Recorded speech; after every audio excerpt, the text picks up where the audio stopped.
बिस्मिल्लाहिर्रहमानिर्रहीम, अस्सलामुअलैकुम and welcome dear viewers. हमारा आज का टॉपिक आलू है, जिसे हम इंग्लिश में पोटैटो कहते हैं। आलू पूरी दुनिया में बहुत ही एक पॉपुलर वेजिटेबल है और पाकिस्तान में तो बहुत ही ज्यादा खाया जाता है। और ये गंदम, चावल और मकई के बाद सबसे ज्यादा खाया जाने वाला फूड आइटम। फिर ये ग़िज़ाइयत से इतना भरपूर आइटम है कि इसके फ़वाइद गिनने लगे तो उसके लिए एक पूरी लिस्ट बनानी पड़ेगी। और ये हर वक्त किसी न किसी तरीके से हमारे किचन का या हमारे लाइफस्टाइल का हिस्सा होता है। कभी हम इसको किसी न किसी सब्जी के साथ जोड़ रहे होते हैं, कभी हम इसको गोश्त में डाल रहे होते हैं, कभी चिकन में डाल रहे होते हैं, और कभी सिर्फ आलू ही तल के खा रहे होते हैं। कभी हम इसके चिप्स बनाते हैं, कभी इसको पकौड़ों में डालते हैं, और इसके इतने कॉम्बिनेशन है कि उनकी गिनती करना मुश्किल है। आलू के इन्हीं कॉम्बिनेशंस को सामने रखते हुए बाज़ लोग तो इसे बेचारा आलू कहते हैं, मगर मैं इसको बेचारा आलू नहीं कहूँगा।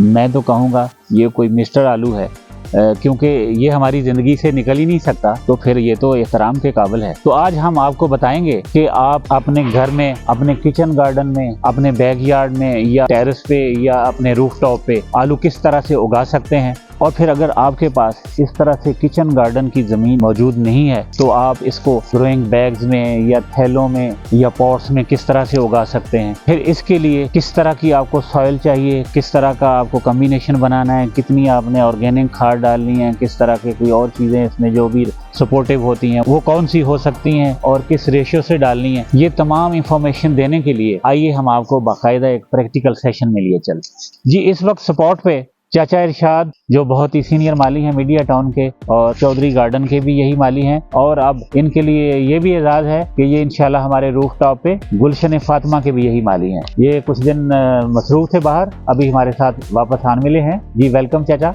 शरोज साथ सपोर्टिव कैरेक्टर मौजूद है और शरोज बहुत ही अच्छे तरीके से हमें सपोर्ट कर रहे हैं। आलू उगाने के लिए सबसे पहले आपने जो अपना सॉइल कॉम्बिनेशन बनाना है उसी को डिस्कस करते हैं। इसके लिए आपने मेरा ज़मीन लेनी है जिसमें चिकनी और रेतली मिट्टी तकरीबन 50-50% होती हैं। और अगर ये रेशो आप समझते हैं मुनासिब तरीके से अवेलेबल नहीं है सुर्ख मिट्टी में, तो फिर आप उसमें एक आध थैला रिवर सैंड ऐड कर सकते हैं, जो कि हमने यहाँ मैनेज की है। तो मिला के इस तरह से ऑलमोस्ट 100% में अगर आप लें, 3 हिस्से जो हैं वो आपने सॉइल के बना लेने हैं। बाकी जो चीजें इसमें डालनी है, एक थैला उसमें कॉडंग का है, ऑर्गेनिक खाद जिसको हम कह सकते हैं, वो साथ अवेलेबल है हमारे पास, वो हमने इसमें शामिल करना है। फिर उसके बाद ये इसको राइस हस्क कहते हैं या चावल की फक भी कह लेते हैं कई लोग, और इसको चावल का बोसा भी कह लेते हैं। इन्हीं दानों में से चावल निकलता है और ये बड़े हल्के फुल्के से होते हैं, और इनका जो बुनियादी रोल है ये जमीन को नरम रखने में मददगार होते हैं। उसके बाद मेरे हाथ में तकरीबन 1 किलो बायो ऑर्गेनो फास्फेट, जिसको हम BOP कहते हैं, वो मौजूद है। शुगर मिल्स में शुगर केन का वेस्ट होता है, ये उससे बनाई जाती है। ये पाकिस्तान में लोकली बन रही है और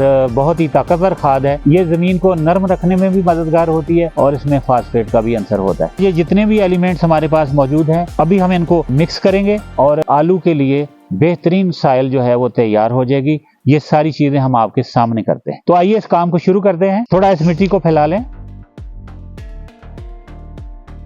ये बहुत ही जबरदस्त सुर्ख मिट्टी है, नर्सरी से हमने कल ही अरेंज की थी। अब इस पे जो ऑर्गेनिक खाद है, कॉडंग है, वो इस पे हम डाल देंगे।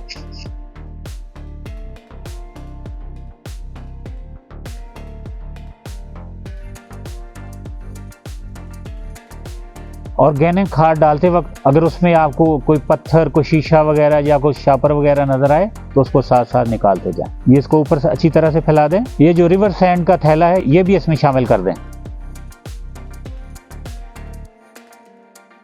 रिवर सैंड से हमें ये फ़ायदा होगा कि इसको मेरा प्लस हम कह सकते हैं कि जो ऑलरेडी इसमें कॉम्बिनेशन रेत का मौजूद है चिकनी मिट्टी में, थोड़ा सा उसको हमने और रेतली ज़मीन की तरफ ले गए हैं। जो भी सब्जियां पौधों की जड़ों में या रूट्स में लगती हैं, उनके लिए इस तरह की सॉइल बनाना बहुत ज़रूरी है। ये सॉइल जितनी जरखेज और जितनी नरम होगी उतनी आप अच्छी क्रॉप ले सकेंगे जी। अब आपके पास राइस हस्क है, इसको ऊपर डाल दें, सारे पे अच्छी तरह फैला दें।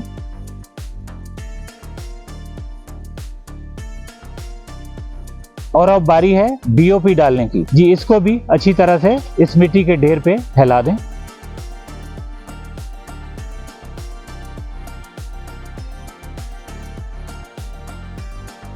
जी अब हम इसको छोटी छोटी गोडी लगाकर मिक्स करेंगे और ये काम शिरोज से अच्छा कोई नहीं कर सकता। जी शिरोज आइए, छोटे छोटे टपे लगा के इसको मिक्स करते जाना है और एक नई ढेरी साथ लगाते जाना है।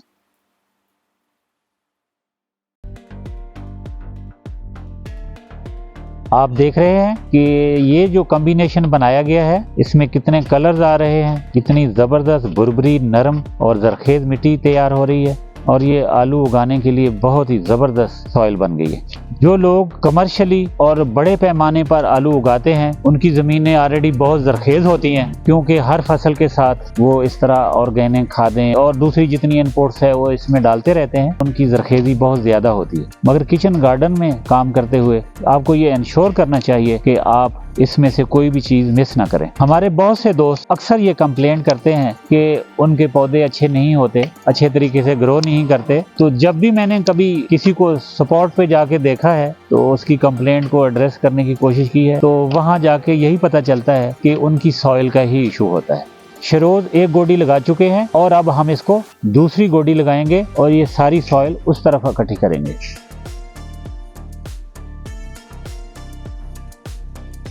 शाबाश शिरोज, शाबाश। कहीं का काम तो कोई शिरोज से सीखे। इतने ज़बरदस्त तरीके से काम करता है कि तबीयत खुश हो जाती है बंदे की। आलू उगाने के लिए अब बेहतरीन सॉइल तैयार हो चुकी है। अब अगले मरहले में आपने फैसला करना है कि आपने आलू कैसे काश्त करना है। अगर आपके पास इस तरह से प्लॉट मौजूद है तो आप खेलियां डाल के वहाँ भी आलू लगा सकते हैं, जैसा कि ये वाला जो छोटा सा प्लॉट है जहाँ ये हम डेमो कर रहे हैं। हम बाद में यहीं खेलियां डालेंगे और आलू लगाएंगे, मगर उससे पहले आपको बताते चलें, अगर आपके पास इस तरह से प्लॉट मौजूद नहीं है तो फिर आपके पास कौन सी ऑप्शन मौजूद होती हैं। पहली ऑप्शन तो ये है कि आप ग्रोइंग बैग लें, इस तरह के ग्रोइंग बैग जैसे कि हमने ऊपर अपने फ्रूट गार्डन में भी इस्तेमाल किए हैं। इसमें भी आप बड़ी आसानी से आलू उगा सकते हैं। और अगर आपके पास इस तरह के ग्रोइंग बैग्स मौजूद नहीं है और आप थोड़ा सेविंग भी करना चाहते हैं तो फिर इस तरह के थैले तो आम मिल जाते हैं। अगर कहीं भी ना मिले तो आप अपने इलाके की आटा चक्की पे जाएं, आराम से आपको इस तरह का थैला मिल जाएगा। तो आइए अब हम इन थैलों को भरना शुरू करते हैं। आपने इस थैले को हाफ से कदरे कम भरना है और वहां आपने आलू काश्त कर देने हैं। जी इस मिट्टी को बराबर कर दें और अगर इसी तरह आपने ग्रोइंग बैग्स इस्तेमाल करने हैं तो उनको भर लें। ये जहां तक इसमें सीड लगाने का ताल्लुक है तो आप इसमें एक मसलस की शक्ल में 3 जगह सीड लगा सकते हैं। ये उसकी मैंने स्पेस बना दी है। अगर यही काम आप कमर्शियली कर रहे हो, बड़े खेतों में कर रहे हो, तो एक आलू से दूसरे आलू का जो फासला होता है सीड लगाने का वो 8 से 9 इंच या 10 इंच भी रखा जा सकता है। अगर आप इस तरह की छोटी स्पेसेस पे काम कर रहे हो तो ये जो फासला है आप 6 से 7 इंच तक भी रख सकते हैं। और इसी तरह इस थैले में भी एक ट्रायंगल की शक्ल में आप 3 जगह सीड लगा सकते हैं। ये मैंने उसकी स्पेस बना दी है। जी अब मरहला है इन पॉट्स में या इन थैलों में एक मॉडल के तौर पर सीड लगाने का। सीड हमारे पास बहुत ही ज़बरदस्त मौजूद है और ये वाइट आलू है। ये बहुत ही प्रोफेशनल तरीके से सीड तैयार किया गया है और हमें बहुत ही एक सीनियर काश्तकार से मिला है, फैसलाबाद से हमने ये अरेंज किया है। आप देख रहे हैं कि इसमें आंखें फूटी हुई हैं और हर तरफ से ये भी और ये भी। हम इसको अपने पॉट्स में इस तरह से लगाएंगे और तकरीबन 1.5 इंच इसको जमीन के अंदर रखेंगे और इसी तरह 1.5 से 2 इंच मिट्टी इसके ऊपर डालेंगे। आपने देखा होगा कि बाज़ लोग आलू का जो सीड है इसको काट के भी इस्तेमाल करते हैं। तो सीड को काट कर उस वक्त लगाया जाता है जब आपके पास सीड शार्ट हो, जमीन ज्यादा हो, तो फिर आप 2 से 3 फीसद करके भी इसको बतौर सीड इस्तेमाल कर सकते हैं। उस सूरत में इंश्योर सिर्फ ये करना होता है कि जो भी पीस आप काटें उसमें कम से कम एक आंख मौजूद होनी चाहिए। और जिनको नहीं पता उनको बताता चलूं, यहाँ से आलू फूट रहा होता है उसी को इसकी आंख कहते हैं। अब ये थैला भी बिल्कुल तैयार हो चुका। इसमें भी हमने 3 जगह आलू का सीड लगा दिया और मॉडल के तौर पर ये दोनों आइटम तैयार हो गए। जी अगर आपके पास प्रोफेशनल तरीके से तैयार करदा आलू का मेयारी सीड अवेलेबल ना हो, परेशान होने की जरूरत नहीं है, तब भी आप अपना शौक पूरा कर सकते हैं। आपने करना क्या है, आप अपने करीब तरीन मार्केट में जाएं जहां से आप रोजाना सब्जी लेते हैं, वहां से आप कोई सेहतमंद आलू लें, चाहे वो वाइट हो चाहे रेडिश हो, मगर ये इंश्योर कर लें कि वो पुराने सीजन के हों और सेहतमंद हो। वो आलू लेके आप घर लाएं और उनको एक बर्तन में डालें, उनके नीचे 2 इंच रेत की तह लगाएं और 2 इंच उनके ऊपर रेत डाल दें और उसके ऊपर शावर से पानी डाल दें हल्का हल्का और उसको कहीं सायादार जगह पे रख दें। तकरीबन 4 दिन बाद उनमें से शाखें फूटना शुरू हो जाएंगी और जिसको हम आंख कहते हैं वो आंखें फूटना शुरू हो जाएंगी। आप उन्हीं आलूओं को चाहे काट के लगा लें चाहे साबुत लगा लें, वो आपके लिए बेहतरीन सीड बन सकता है जी। इसी दौरान जिस छोटे से प्लॉट में हमने सारी भल तैयार की थी, सारी सॉइल तैयार की थी, वो सॉइल हम अपने ग्रोइंग बैग्स में या थैलों में डाल चुके हैं और इस प्लॉट को अब हमने फ्लैट करके सारा तैयार करके इसमें बड़े प्रोफेशनल तरीके से खेलियां भी डाल दी हैं और अब वक्त है कि इसमें सीड लगाया जाए। सीड लगाने से पहले आप इंश्योर कर लें कि आपने कितना फासला रखना है सीड का और आपके कितने पौधे होने चाहिए। अपनी स्पेस को अच्छे तरीके से आप रिव्यू कर लें और मैं इसका प्रोसेस शुरू करता हूं। अगर इसमें एक पौधा यहाँ लगाएं, एक यहाँ लगाएं, एक यहाँ और एक यहाँ, तो इस तरह से इसमें 6 पौधे बड़ी आसानी से लग सकते हैं यहाँ। इसके अगर अपोजिट देखें तो यकीनन 6 पौधे यहाँ लगेंगे। बिल्कुल उसके सामने इसी तरह से आपने हल्का सा निशान लगा लेना है। इससे एक तरह से डिमार्केशन हो जाती है कि आपने कितने पौधे लगाने और कहाँ कहाँ लगाने। ये खेली थोड़ी सी बड़ी है, इसमें हम 6 की बजाय 8 पौधे लगा सकते हैं। अब मैं चाचा इरशाद से कहता हूँ कि वो सीड लगाना शुरू करें। ये ले, जो भी सीड आपके पास अवेलेबल हो उसमें से सबसे अच्छे दाने सबसे पहले लगाएं, ताकि कुछ सीड अगर बच जाए तो वो वाला वो हो जो आप समझते हैं कि सब में से छोटा है या किसी भी वजह से उनमें को दाना खराब है। अच्छे दाने पहले लगाएं और जमीन में सीड लगाते वक्त कुछ चीजों को पेश नजर रखना होता है, वो भी यहाँ बताते चलें, मुनासिब होगा। ये जो बेड आपने बनाया है, ये खेलियां भी कहते हैं इनको, और खेली का ये बेड है, इसके देख रहे हैं आप बिल्कुल हम टॉप पे सीड लगा रहे हैं। यहाँ सीड लगाने का मतलब यह है कि आलू के पौधे उगेंगे, उनको इस पूरे बेड से खुराक भी मिलेगी और नीचे नरम मिट्टी भी मिलेगी, क्योंकि ये रूट्स वाली फसल है। आलू जो है वो जड़ों में लगता है, जैसे शकरकंदी जड़ों में लगती है, इसी तरह आलू भी जड़ों में लगता है। तो इसको हमने इंश्योर करना है कि इसकी जड़ के नीचे कम से कम 1 फुट या उससे भी थोड़ा ज्यादा नरम मिट्टी मौजूद हो। सीड लगाने के बाद नेक्स्ट जो सबसे अहम काम है और जो सेंसिटिव काम है वो ये है कि आपने इसको पानी किस तरह से लगाना है। वो हम इंशाल्लाह जैसे ही सीड लगाने का अमल पूरा होता है हम इसको पानी लगाएंगे और आपको बिल्कुल आसान तरीके से और अमली तौर पर बताएंगे कि आपने किस सतह तक पानी रखना है और उससे ऊपर नहीं लगाना। 1.5 से 2 इंच अगर आपका सीड नरम मिट्टी में जाए और इतनी ही मिट्टी उसके ऊपर आ जाए तो ये सफिशिएंट है। आपका सीड नरम मिट्टी खुद ही संभाल लेती है और पानी लगते ही उसको बहुत अच्छी नमी भी मिल जाती है, नरमी भी मिल जाती है, खुराक भी मिलना शुरू हो जाती है और चंद ही दिनों में आपके पौधे उगना शुरू हो जाते हैं। पौधे उगने के बाद उनको संभालना कैसे है, उनको खादें किस तरह डालनी है, उनको गोडी वगैरह किस तरह देनी है, वो एक अलग प्रोसेस है। उस स्टेज पे उसकी अलग से बात करेंगे। जहाँ तक पाकिस्तान में आलू लगाने के मौसम या सीजन का ताल्लुक है तो पाकिस्तान में तकरीबन 3 सीजन ऐसे हैं जिसमें आलू इस वक्त लगाया जा रहा है। एक तो यही है, ऑटम है, अक्टूबर चल रहा है। इस सीजन के लिए आप सितंबर से शुरू करके अक्टूबर के आखिर तक फसल लगा सकते हैं और नेक्स्ट इसके बाद जो सीजन आता है वो जनवरी फरवरी से शुरू हो जाता है और फिर उसकी हार्वेस्टिंग जो है ये डिपेंड करता है आपके मौसम पे और आपकी जमीन पे। ज्यादा से ज्यादा 110 या 120 दिन हो सकते हैं, इससे ज्यादा नहीं। जहाँ जमीन अच्छी भुरभुरी और धूप अच्छी है और अपनी फसल की अच्छी संभाल करने हैं वहाँ 90 से 100 दिन में भी आपकी फसल तैयार हो जाती है। जहाँ तक तीसरे सीजन का ताल्लुक है वो गर्मियों का मौसम है और वो पंजाब, सिंध और बलूचिस्तान के गर्म इलाकों के लिए नहीं है। क्योंकि हमारा जो खैबर पख्तूनख्वा का सूबा है उसके भी कुछ इलाके ऐसे हैं जहाँ गर्मी में आलू नहीं हो सकता, मगर जो पहाड़ी इलाके हैं जहाँ ज्यादा सर्दी पड़ती है वो क्रॉप उन इलाकों में बड़े अच्छे तरीके से उगाई भी जा रही है और वहाँ के लोग उससे बहुत फायदा भी उठाते हैं। उसकी वजह यह है कि उस वक्त मार्केट में गैप होता है। पंजाब, सिंध, बलूचिस्तान और केपी के जो गर्म थोड़े से इलाके हैं वहां से फसल नहीं आ रही होती, तो जो पहाड़ी इलाकों के लोग हैं वो अपने इलाके में ठंडे मौसम की वजह से उस सीजन में वहां आलू उगा लेते हैं और मार्केट में उस गैप का भरपूर फायदा उठाते हैं। और ये क्योंकि कैश क्रॉप है, जिम्मेदार को इससे माशाल्लाह बहुत ही फायदा पहुंचता है। इसी के साथ हमारा ये जो प्लॉट है जिसमें हमने 3 खेलियां डाली थी, इसमें सीड लगाने का अमल मुकम्मल हो गया। इसके साथ हमने ये 4 ग्रोइंग बैग रखे हैं, इसमें भी हमने आलू लगाए हैं और ये आलू हमने इन बैग्स में अपने उन शौकीन व्यूअर्स के लिए लगाए हैं जो अफोर्ड कर सकते हैं और अच्छे ग्रोइंग बैग लगा के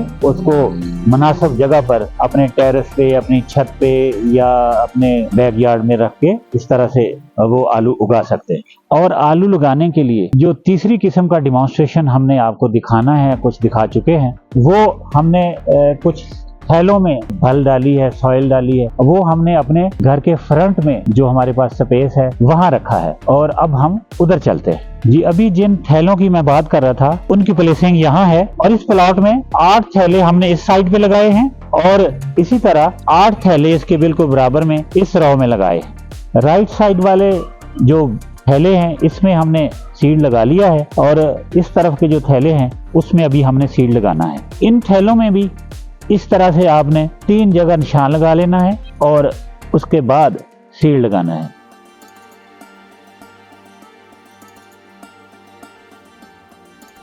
जी नाज़रीन, आपने नोट किया होगा कि थोड़ी सी कोशिश से हमने कितने आलू जो हैं वो काश्त कर लिए हैं। उसके लिए हम एक प्लॉट में भी 3 खेलियां बना चुके, 4 बैग हमने वहां रखे हैं, 16 बैग हम यहाँ रख चुके हैं। तो इससे मजमूई तौर पर अगर आप आउटपुट इनकी देखें तो ये हमारी जरूरत से कहीं ज्यादा आलू हम उगा रहे हैं। और अगर हर पाकिस्तानी अपने पास जो अवेलेबल स्पेस है उसका इसी तरह इस्तेमाल करे तो आप जरा अंदाजा कीजिए कि हम कितना इजाफी अनाज उगा सकते हैं और पाकिस्तान की जो मजमूई ज़री पैदावार है उसमें कितना इजाफा कर सकते हैं। और फिर इस तरह से जो आप सब्जियां उगाते हैं ये बाजार की सब्जियों से कहीं ज़्यादा बेहतर है। इनके लिए आप साफ पानी इस्तेमाल करते हैं, अपने हाथों से इनको लगाते हैं, अपने सामने ग्रो करते हैं, आप अपने हाथों से हार्वेस्ट करते हैं। इसमें कोई केमिकल्स नहीं होते, कोई गंदा पानी नहीं लगाया जाता और कितनी बीमारियों से आप अपने आप को बचा सकते हैं इस छोटी सी एफर्ट से। अब इन खेलियों को पानी लगाने का अमल शुरू हो गया है। पानी लगाते वक्त आपने इस बात का खास ख्याल रखना है कि पानी जो है वो किसी भी खेली की टॉप पे ना जाए, वो तकरीबन 2 से 3 इंच जो है इस टॉप से नीचे रहे, तो फिर उसकी जो नमी है वो आपके सीड तक पहुंच जाएगी। आलू के लिए इतनी नमी काफी है, इसकी टॉप पे पानी नहीं जाना चाहिए जी, ये पानी काफी है। अब आप नेक्स्ट खेली में चले जाएं।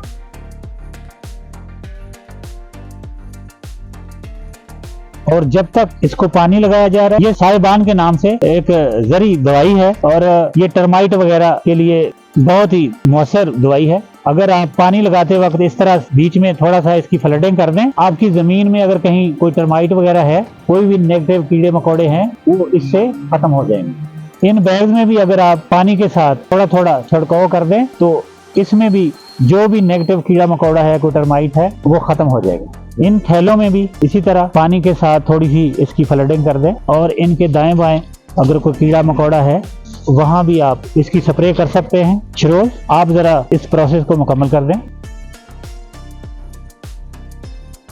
थैलों के अंदर भी डालें और इनके साथ नीचे भी डाल दें क्योंकि इस प्लॉट में काफी कीड़ा मकोड़ा है। टर्माइट वगैरह तो इस्लामाबाद, रावलपिंडी की ज़मीन में वैसे ही बहुत ज़्यादा है। अक्सर लोग अपने किचन गार्डन में पौधे लगाते हैं, जब वो एक ख़ास हद तक बढ़ जाते हैं, इवन फल पे भी आ जाते हैं और उनकी जड़ें ज़मीन में 2 से 3 फुट जाती हैं, तो फिर टर्माइट का अटैक होता है और अक्सर जो फलदार पौधे होते हैं वो सूख जाते हैं। और ये टर्माइट या दीमक जो है, यूं समझें कि पौधों का बहुत बड़ा दुश्मन है। कुछ बातें इसी स्टेज पे बताना बड़ा मुनासिब होगा। अगर कोई हमसे पूछे कि हमने इस ग्रोइंग बैग में ये इतनी स्पेस क्यों छोड़ी है, तो इसका जवाब ये है कि एक तो हमने अपनी फसल को पानी भी लगाना है, इतनी स्पेस हर ग्रोइंग बैग में होनी चाहिए, मगर हमने कुछ ज्यादा स्पेस जो छोड़ी है उसका मकसद ये है कि जब आलू के पौधे उग के ऊपर आ जाएंगे और उनकी जड़ों में जो पहले बल्ब लगते हैं, जो आलू लगना शुरू होते हैं छोटे छोटे, वो इस सतह से बाज़ ऊपर भी लगते हैं।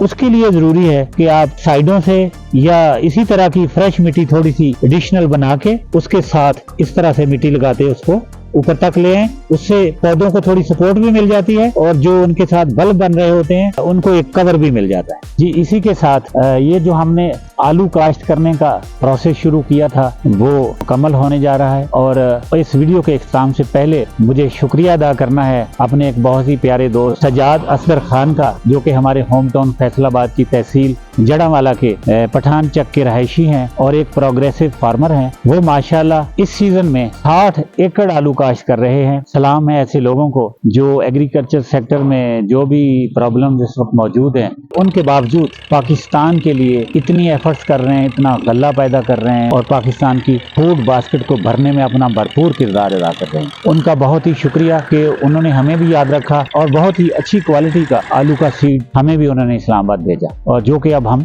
आपके सामने काश्त कर चुके हैं। यहाँ हम अपने व्यूअर्स को ये बताते चलें कि जो भी आपके पास ग्रोइंग बैग हैं या आपने कोई थैले वगैरह इसके लिए इस्तेमाल करने हैं, आप उनकी प्लेसिंग इस तरह से करें कि वहाँ दिन भर में कम से कम 6 से 7 घंटे अच्छी धूप आए। ये आप पे डिपेंड करता है कि आप इनकी प्लेसिंग कैसे करते हैं। आप इनको रूफ टॉप पे रखते हैं, आप इनको किसी बालकोनी में रखते हैं, आप इनको टेरेस पे रखते हैं, आप इनको अपने फ्रंट पे रखते हैं, कहीं साइड पे रखते हैं। सिर्फ धूप आनी चाहिए वहाँ। हाँ, इससे पहले हम आपको रूफ टॉप गार्डन के हवाले से एक बहुत ही प्यारी वीडियो दे चुके हैं और उस पे जो आपका बहुत ही प्यारा सा रिस्पांस आया है, हम उस पे बहुत ही खुश हैं और उससे हमें बहुत ही एनकरेजमेंट मिली है। इंशाल्लाह हम उस सिलसिले में और भी काम करेंगे। अब उसकी सेफ्टी और सिक्योरिटी के हवाले से हम उसके लिए एक शेड बनाएंगे और दूसरे जो भी मेजर्स उसके हवाले से लिए जा सकते हैं उसके बारे में आपको आगाह करेंगे। जिन दोस्तों ने वो वीडियो देख ली है उनको तो मजीद कुछ कहने की जरूरत नहीं है। जिन्होंने अभी तक वो वीडियो नहीं देखी है वो जरूर देखें।